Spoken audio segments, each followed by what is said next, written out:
ये आजादी के इतिहास का पहला ऐसा मुकदमा है जहां 3 आजाद विधायक विधानसभा के गेट के बाद बैठे हुए कह रहे हैं कि हमारा इस्तीफा लो।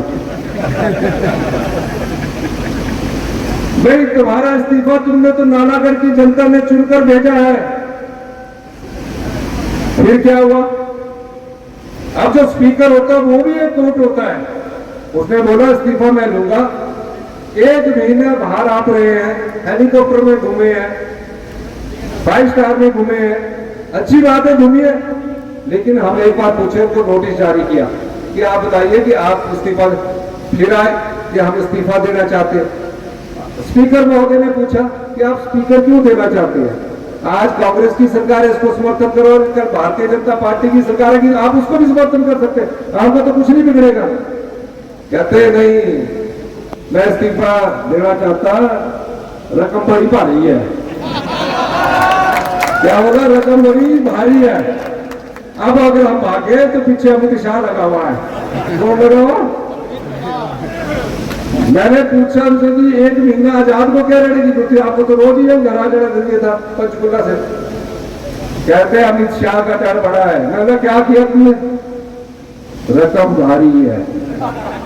कह रहा है आपकी भावनाओं को बेचने के बाद हाथ खड़ा करके कह रहा है कि मेरा इस्तीफा लो। कह रहा कि नहीं कह रहा? आज भी गए हुए हैं, आज भी बोल रहे इस्तीफा लो।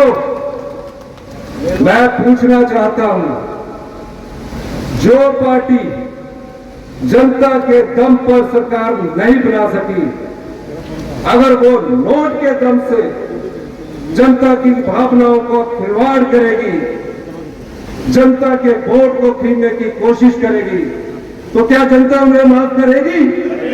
हाथ खड़ा करके बताइए। यह सवाल हमारी कुर्सी का नहीं है, यह मुख्यमंत्री की कुर्सी आप लोगों की कुर्सी है, आम आदमी की कुर्सी है। यह सवाल हिमाचल की संस्कृति को जो खरीदने का प्रयास भारतीय जनता पार्टी ने किया है, उनको सबक सिखाने का है। हम देवी देवताओं की भूमि में विश्वास रखते हैं। सुबह उठकर चाहे 2 मिनट के लिए हाथ जोड़ने हो, 2 सेकंड के लिए हाथ जोड़ के बाहर निकलते हैं। चाहे गुरुद्वारे में जोड़े, चाहे मंदिर में जोड़े, चाहे मस्जिद में जोड़े, चाहे चर्च में जोड़े, बस बाहर से भी जाएंगे, मत्था यूं देख के निकल जाएंगे, क्योंकि हम अपनी संस्कृति की विरासत को बचाकर रखना चाहते हैं। बीजेपी ने यहां आपके वोट को छीनने की कोशिश की है और उसमें पैसे का इस्तेमाल करके इन्होंने विधायकों को खरीदा है। आज हम लोग हैं, कल कोई और होगा, पर इस लोकतंत्र का क्या होगा? जिस लोकतंत्र की नींव 75 साल पहले महात्मा गांधी ने रखी थी, पंडित जवाहरलाल नेहरू ने रखी थी कि हिंदुस्तान की जनता को 600 साल की गुलामी के बाद वोट देने का अधिकार आपको दिया। अगर उस वोट को ये लोग खरीद लेंगे तो आपकी भावनाओं की कदर कौन करेगा? कोई नहीं करेगा। बड़े बड़े क्रैशर चलते हैं, आपकी संपदा है, नाली नालों से जो माल निकाला जाता है, करोड़पति अरबपति बन जाते हैं, चुनावों से पहले 1 करोड़ रुपया खर्च करते हैं, विधायक बनने के बाद 100 करोड़ के सपने देखते हैं। वो आपके कभी सच्चे सेवक नहीं हो सकते। ऐसे लोगों को आपको सबक सिखाना है, तो क्या आप सबक सिखाएंगे कि नहीं सिखाएंगे?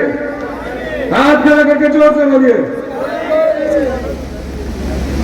कांग्रेस बीजेपी की बात नहीं है। आज इस कुर्सी को जो पैसे की तरफ से हथियाने वाले भारतीय जनता पार्टी के लोग हैं, जो नेता, उनको सबक सिखाने की बात है।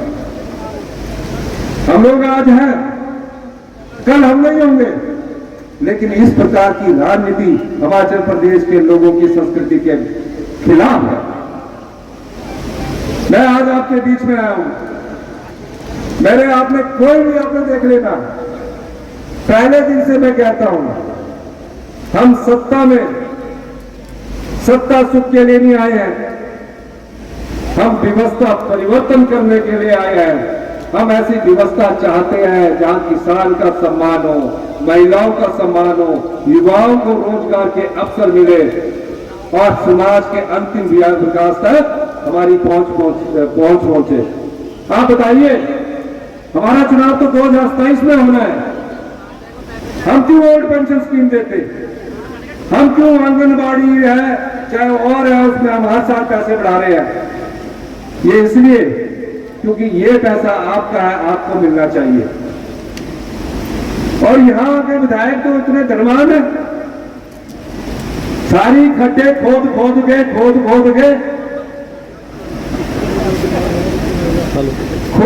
के सारी खड्डों का सत्यानाश कर दिया, पत्थर तक नजर नहीं आता कहीं पत्थर कहीं। अब इन्होंने एक नया सिस्टम चलाया, मुझे लगा कि यूथ अनएम्प्लॉयड को ठेका दिया हुआ है कि तुम जेसीबी लाओ और यहां से माल उठाकर मेरे क्रशर में पहुंचाओ। यह आपकी संपदा है, मैं इस मंच से कहना चाहता हूं, इस संपदा को लूटने नहीं दूंगा। यह संपदा ना ला करके लोगों के बीच आएगी। आज मैं दावे के साथ कह सकता हूं, जो नीतियां हमने रखी है उस नीतियों से 2027 में हिमाचल प्रदेश आत्मनिर्भर बनेगा। 2032 में हिमाचल प्रदेश हिंदुस्तान का सबसे समृद्धशाली और अमीर राज्य बनेगा। आपदा के समय गुल्लक तोड़ के बच्चे पैसे दे रहे थे, भारतीय जनता पार्टी के विधायक दल के नेता केंद्र सरकार से ये मांग नहीं कर सके कि कम से कम आपदा प्रभावित परिवारों की मदद कीजिए। चुनाव लड़ने के लिए धन नहीं है, लेकिन भ्रष्टाचार के चोर दरवाजे बंद करके हमने पैसा बचाया। मैंने पाया गारंटी कहां गई, हवा हवाई हो जाएगी, उनको क्या पता। और फिक्र हमेशा मेरे साथ रहता है। भूषण ज्वेलर्स, अनमोल रिश्तों के लिए।